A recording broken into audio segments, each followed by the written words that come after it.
Okay, Jai Hind everybody.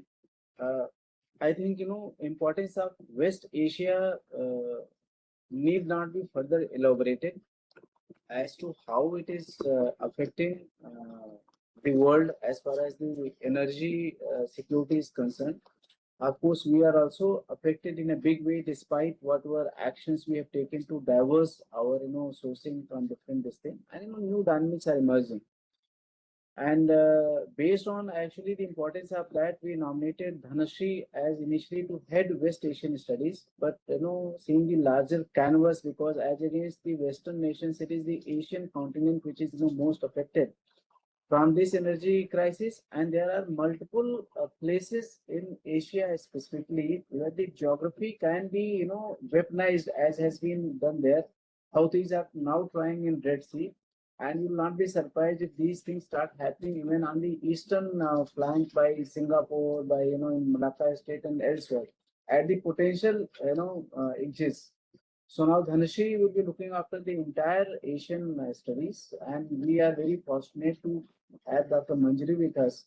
Will be taking us through the current dynamics of West Asian challenges, and you will be seeing that the moment there is a direct or indirect statement emanating either from Iran or from mediators like Qatar and Pakistan or from Trump, the oil prices keep fluctuating in a big way by the minor messaging alone. So it's going to be interesting deliberation, and I will now request the head of Asian Studies to speak, somebody who is expert on the West Asia in a big way. Thank you, sir. Thank you, sir. Dr. Manjari Singh earned her doctorate from Jawaharlal Nehru University, New Delhi. She is currently an associate professor at Manav Rachna International Institute of Research and Studies and is also the founding member of the Greater West Asia Forum India. Dr. Singh is the author of India and the Gulf, A Security Perspective, and has authored and edited several books on Middle East. She has also published extensively in national and international journals, policy platforms, and edited volumes. An expert on contemporary Middle East affairs, Dr. Singh has participated in several Track 1.5 and Track 2 strategic dialogues, including discussions on the India-Middle East Europe Economic Corridor, IMEC, in Abu Dhabi. In June 2026, she was a part of a delegation of Middle East and national security experts invited by the Ministry of Foreign Affairs of Israel. Her analysis of Middle East affairs, regional security, and India's foreign policy is regularly featured in leading Indian and international media. We welcome you, ma'am. So all yours. We are live on YouTube, but once we go to the question and answer session, then it will be off the record so that more free and frank interaction can take place. Thank you, sir. Thank you, then, Dhanashree, for that introduction, and thank you, sir, for the invitation and for for inviting me for this discussion. I would like to start from where sir ended. What sir was saying is that geography is kind of, many a times it happens that we are victims to the geography. But in this case, when it comes to India and West Asia, we are both a victim of geography, but geography has also helped us to develop relations with the region. Because if you look at it, the proximity of the region to India, the kind of, it had kind of had an impact on the prices of oil, and that is the reason why India imports a lot of oil, if you see, from West Asia, from Gulf specifically. So geography has been a friend also. Geography has been a problematic aspect also when it comes to India's West Asia policy. Now, when we talk about West Asia and India, we have to understand that, our relations are symbiotic in nature. It's not that there was a time when there was a lot of codependence. There was over-dependence of India on the region, but over a period of time, we have seen that there is a symbiotic relationship. The region needs us as much as we need the region. And probably that's the reason why we have been getting these many waivers. Why during the war, when the Strait of Hormuz was kind of unofficially blockaded unofficially, it was under the control of Iran for some time. even then Indian ships were getting waivers from Iran because of the relationship that we have cultivated for a very long time. So what I'm trying to say here is that the growth story of both India and the region is dependent on each other. And we have not reached here. So it's not just about oil, it's not just about energy, it's much more to it. Of course, there was one time when we were just having a very transactional kind of a relationship with the region, but now we have traversed a different path altogether. That now there is a lot of codependence. That's why India is seen as one of the most important strategic partners when it comes to the region. Even I would like to say, maybe as an exaggeration, that even better than China, how China is. So in that sense, we have to understand that why this particular crisis that is there in the region is going to affect India. Of course, there is, little bit of problem when it comes to the energy crisis. But what it has actually done is it has kind of also exposed the structural vulnerabilities that we have with regard to our external, energy architecture. So that is what we have to kind of navigate, we have to address. So that is something, because now if you see, we all know that Russia Ukraine was a black swan moment. Similarly, what happened on October 7 of 2023 was also a black swan moment. So whatever we are seeing for these past 2-3 years is a culmination of what happened on that particular day, right? So because of which we see that now when you talk about energy, it is not just about oil, it is not just about hydrocarbon, it is a mixed kind of a basket. Now it is about connectivity also, because you see our IMEC has been stalled since the time it was in September. We initiated that, okay, we will have something called as IMEC. In October, this October 7 happened, and then we see that IMEC has been stalled for so many years. So which means that connectivity corridor is also important when we talk about energy security. Similarly, when we talk about maritime security, because most of the trade, also the energy trade, happens through maritime connectivity. And we have seen that for many years, Iran, it's not that Iran all of a sudden has closed, kind of said that we are going to close the Strait of Hormuz or we are going to control the Strait of Hormuz. Iran has been saying this since 1950s. And there have been many episodes when Iran has been saying this, that because of the proximity of Strait of Hormuz to Iran, Iran is the ultimate controller of the strait, right? So it has always said this, that that we are the ones who will control the Strait of Hormuz. And once we do it, the entire global system will get affected, right? And we saw this time that when Iran closed the Strait of Hormuz, we had two more choke points. We had Bab el-Mandeb and we had Suez Canal, right? So it was possible for the world, including India, to not get affected with regard to the war, because Strait of Hormuz was only under the control of Iran. No? Suez Canal and Bab el-Mandeb were free. But then you had another vector to it, another influencer to it in the name of Houthis, who were targeting the ships of, which were carrying the flags of Arabs or Israelis or kind of, or US or other countries, to kind of also create a pressure. So because of these culminations, today energy security is a much more, earlier energy security only meant that the OPEC countries, the oil producing countries, may try to have an oil embargo, they may try to control the oil prices. But now it's different. Even if your maritime security, when it gets hampered, the connectivity, everything will go for a toss.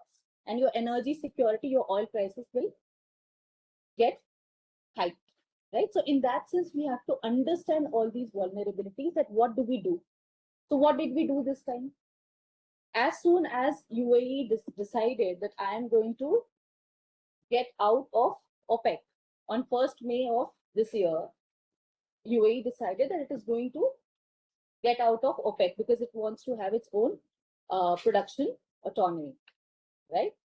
On 15th May, we see that Prime Minister Modi flies to UAE and he signs a deal with UAE on not just reserve, not just increasing reserve, not just one or two, 30 million barrels So ADNOC, which is the national oil company of UAE, has decided to put 30 million barrels of oil in India's reserve. And similarly, likewise, we have also signed a deal with UAE in terms of 3 billion LNG export, because we are dependent on both. We are dependent on oil, we are dependent on gas also, right? So in that sense, why did we want to kind of, use this opportunity to engage with UAE? So this is a de-risking aspect that we are seeing, right? What are the other things? So mostly what we have done is during this, because if you look at it, Strait of Hormuz just did not close by itself. Strait of Hormuz, the threat to Strait of Hormuz was there since last year when Israel had attacked Iran in June of 2025, right? So this was the time when there were instances when it was said that the Strait of Hormuz will be closed. Probably this time Iran is very serious because this is an existential crisis for Iran. And because what we saw, that the Arabs were not part of the war, but they were affected by the war. They were bombed by the Iranians. So in that sense, it is a existential crisis that Iran was facing. That okay, a world power in the name of US and a regional power have joined hands and they are attacking me. So I have to defend myself.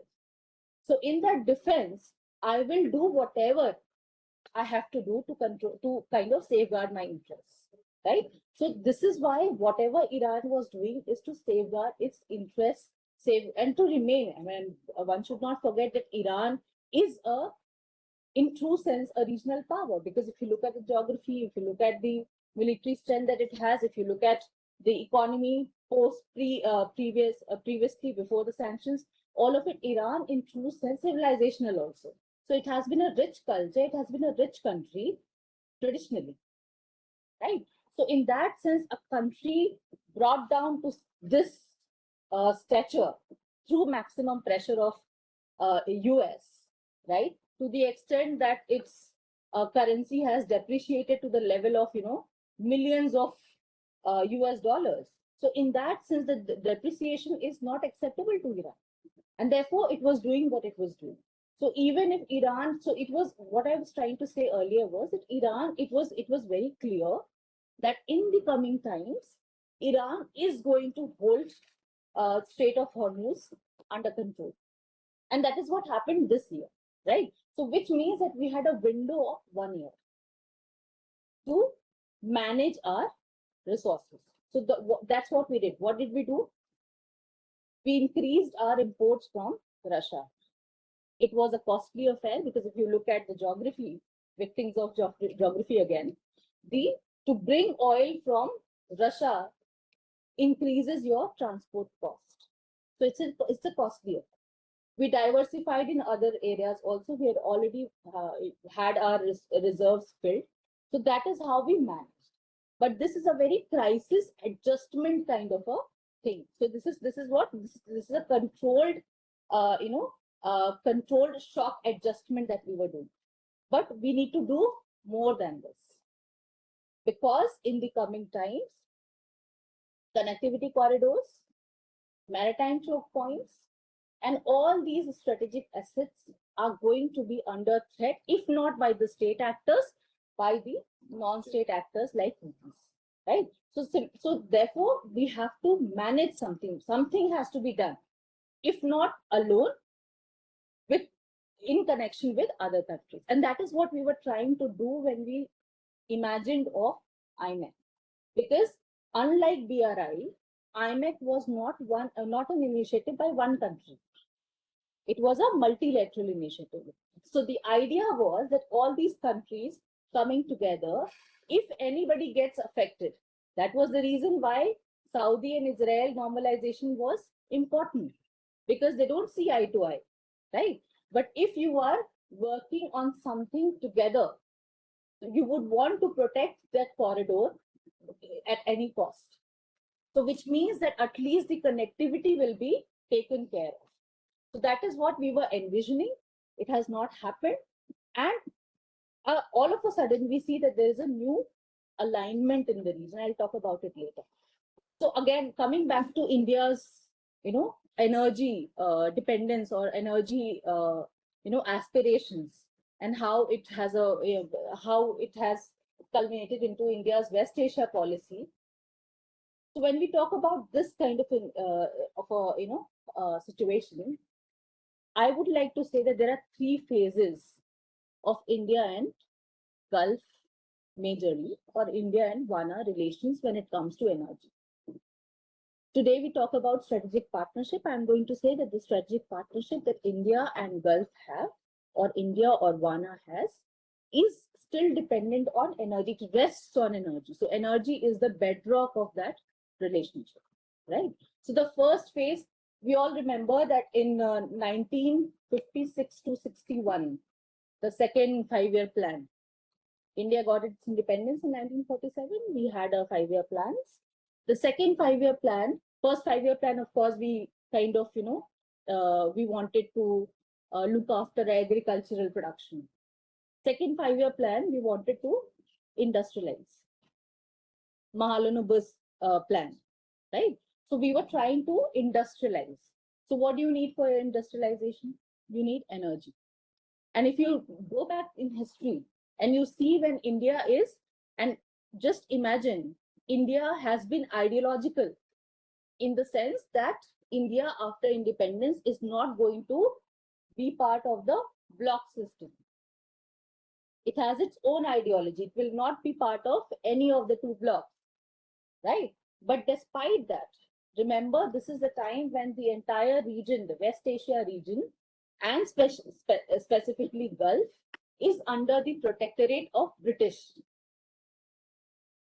right? It is still under the protectorate of British. And even after it went out of the British protectorate, we see that they are majorly US centric, except for a few countries like Egypt and others, Egypt, Syria and others, right?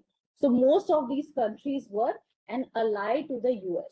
But despite that, despite India being NAM, India wanted to have its energy relations with this region because of the industrialization, aspirations that we had. So despite that, and that is one of the reasons that India had a very pro-Arab stance. Israel did not become technological all of a sudden. Israel was always technologically very advanced, even during its independence. But we did not have a normalized relations with Israel till 1991, 1992, because we wanted to have an energy relation with the Gulf, which were in animosity with Israel, right? So 1973 oil crisis, we all know what happened at that time. 1973 was one of the times when the oil embargo had happened and the Arabs had said that whoever is going to have relations with Israel or whoever is going to support Israel in the Yom Kippur war, we will not give you oil, right? So which means 1 barrel of oil, which was earlier for $3, was now for $12, right? So which meant that the Gulf countries had become rich. They had become wealthy. The sovereign wealth fund had increased tremendously during this period in time. And soon after a few years, we see that Islamic revolution comes into existence and we see that there is an oil crisis, right? So the Gulf countries started become too rich.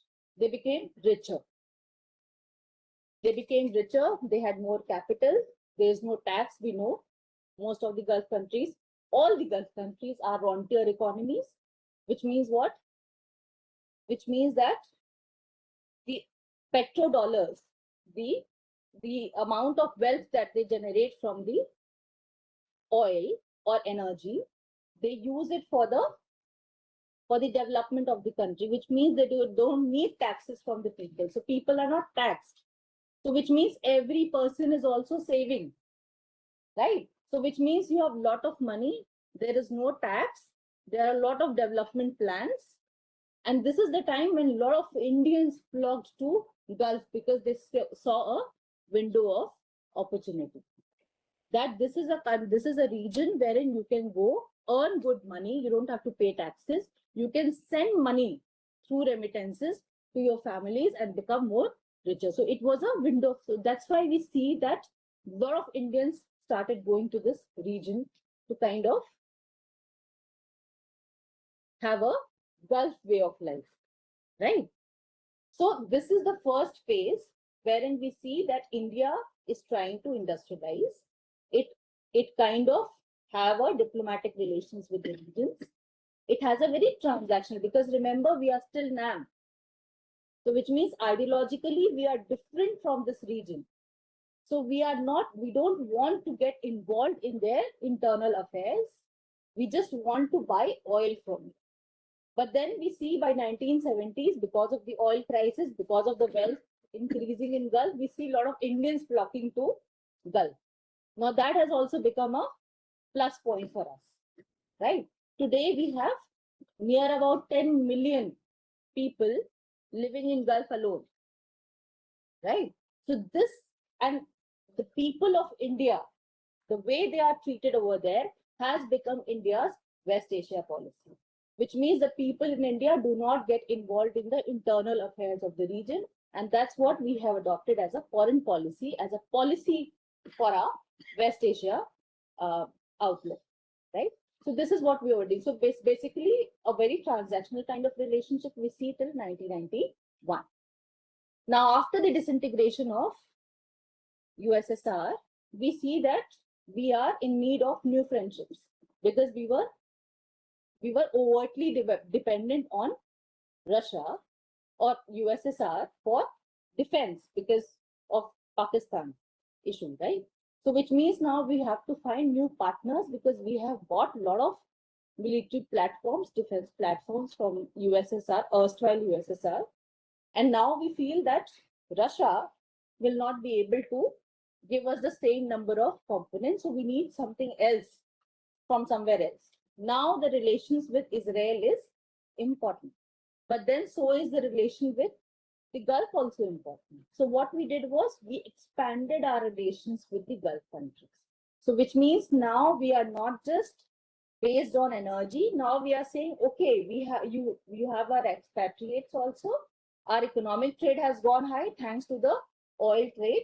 Therefore, these three pillars are the building block of our relations, and we can move beyond also, right? So until 2015, we see 2014, we see that we are expanding in other domains also, in strategic domain, in defense and other areas also, because now we see that we can converge. There is a, and plus we have to balance relationship with Israel also. So which means if you want to have relations with Israel, you have to give a little more over here. You have to engage more with this region. So that's why we see that there is a balancing act that India does, and we have a strategic partnership that develops in this phase. This is the current phase, is the third phase of the relationship, post 2014. Why? Because the world has become multipolar, right? The geopolitics is important, but much important is geoeconomics. India has become a middle power, a strong power.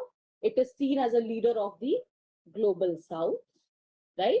We have better relations with most of the countries.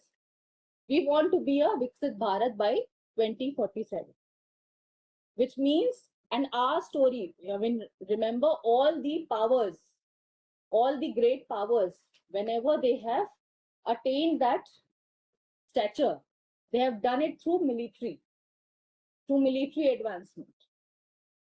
We have not done it through military. We are doing it through economics and through our people. So the people of this country, the demographic dividend that we have, and the economic aspect is something that is the success story of our country, right? So in that sense, we have certain responsibilities also, which means that if you look at our energy mix today, what is the energy mix? Still 38% of the energy is imported, is oil based. 40% and above 10 years back, it was more than 50%, is still dependent on coal, right?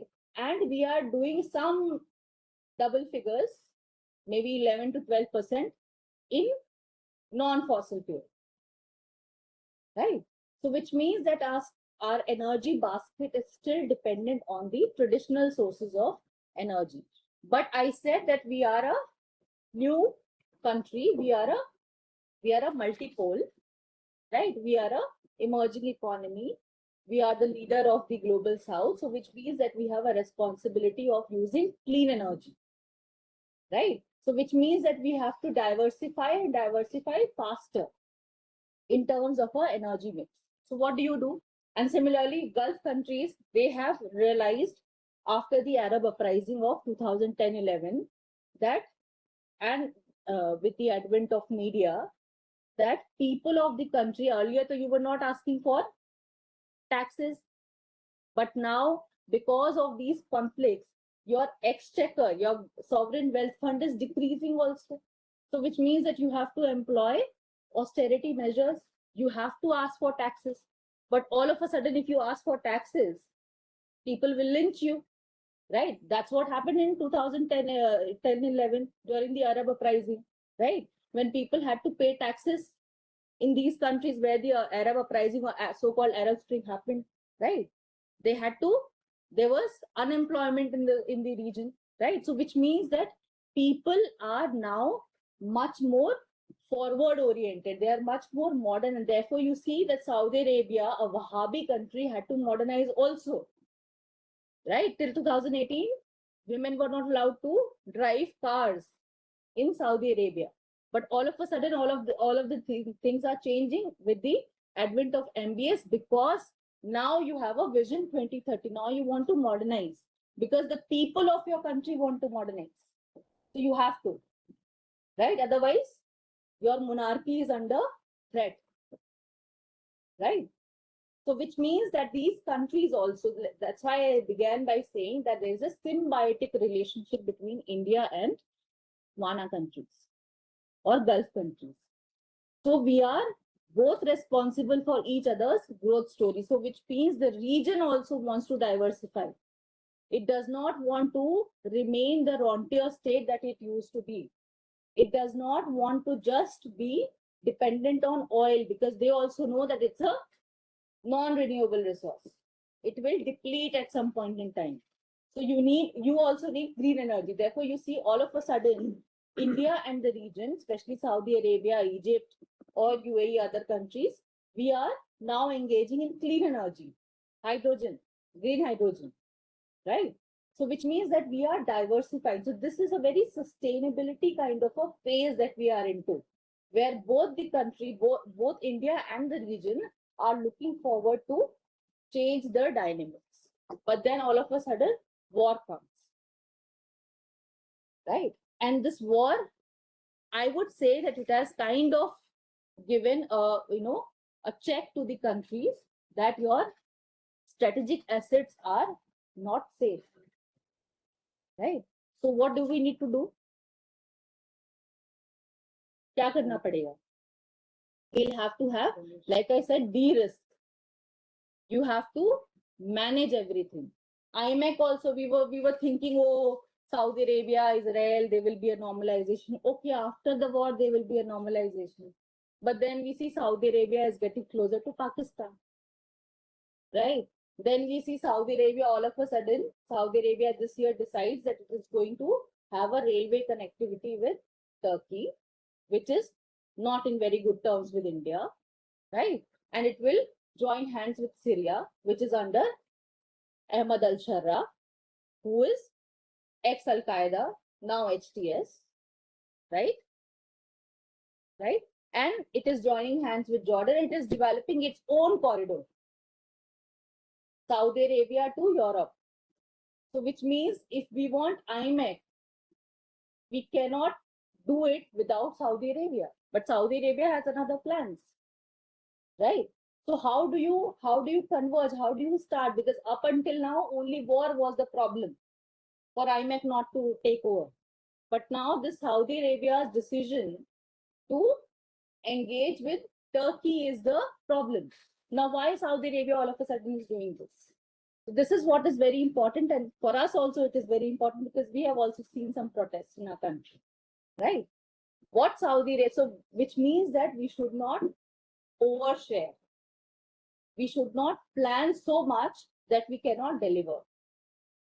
Saudi Arabia had a vision 2030, which is going to come in 4 years time, right? So in 2020, by 2030, Saudi Arabia wants to change its outlook. Saudi Arabia wants to be a new Saudi, wanted to be a new Saudi Arabia. It wanted to be at level of UAE or more than that. And that has not happened. MBS has realized that that has not happened because there are certain factions in Saudi Arabia which have gained momentum over a period of time, and they have reduced the growth structure. So which means what? Which means that Saudi Arabia will have to reinvent. So now he is trying to balance between the people whom he had sent to jail. So all those people have been released from jail. They have come back. They have a mix of, they are trying to mix the older and the newer generations together. And we know what happens then, right? So the old conformist people, the Wahhabis, have come back. And if the Wahhabis have come back, which means that they want anti-Israel stance, they want pro-Pakistan stance, they want pro-Turkey stance, right? So which means now this is why you see a change over there, because you have overshared that you are going to change the face of Saudi Arabia by 2030. The dream is not going to realize by 2030, and people are going to ask questions. So therefore you change. You become something else. You have to become, all of a sudden you have to become strict. It's like our mothers. It's like our parents, right? If they give you a lot of freedom, what do? You take advantage of that freedom, right? But all of a sudden, if they try to be strict, what do? Are you under control? No, right? So that is what is happening with Saudi Arabia right now, right? So this entire these changes in the region, which means the new realignments, the threat to the choke points, right? And the wars. Wars have been there. We always knew that West Asia is a very conflict-prone region. It's not something new that we have all of a sudden understood, right? We have had many wars in the region, but this time there is a threat to the maritime security. There is a threat from the non-state actors. So it's a very cohesive kind of problems that we are seeing today, and our connectivity corridors are not moving forward, right? And then there are new realignments also in the region. So because of these vulnerabilities, so it's not just oil, it's not just energy. There are other factors also involved in this, which are going to affect our oil situation, right? And we are still dependent on 38% of oil, right? And 38% का मतलब है कि of that 38%, 84% is imported. Of that 84%, 55 to 60% comes from the region, right? So you have to de-risk. How do you de-risk? Are you going to plan with Africa? Again, it's going to be expensive. And what if Africa also gets into war, right? So similarly, what I say that what the countries today, because we have understood the ground realities, what the countries today, that's why you see that UK had taken the onus of having a group of countries coming together and taking control of Strait of Hormuz, right? So this kind of initiatives are required, which means you will have to come together with countries, like-minded countries, and secure the maritime choke points, right? That is one thing. You have to invest a lot in your own indigenous non-fossil fuels, right? You will have to have more partnership with African countries, like-minded countries in the east or west or wherever it is, to have more solar and wind power, these kind of energies, right? Because we also have a aspiration of net zero by 2070, right? तो इसलिए 2047 में if we want to become विकसित Bharat, and which has to happen because of the economic, we have to become 10 billion trillion US dollar economy, right? So in that sense, you need to have control over these aspects also. So therefore, even if you materialize IMEC, the countries will have to have a combined security system employed to secure the corridors. So these are the aspects that are required when it comes to changing the phase of India's energy security, because we have to understand that energy security is not just energy security for us, it is commensurate to our national security. Energy is not just a non-traditional security for us, it is more than that, right?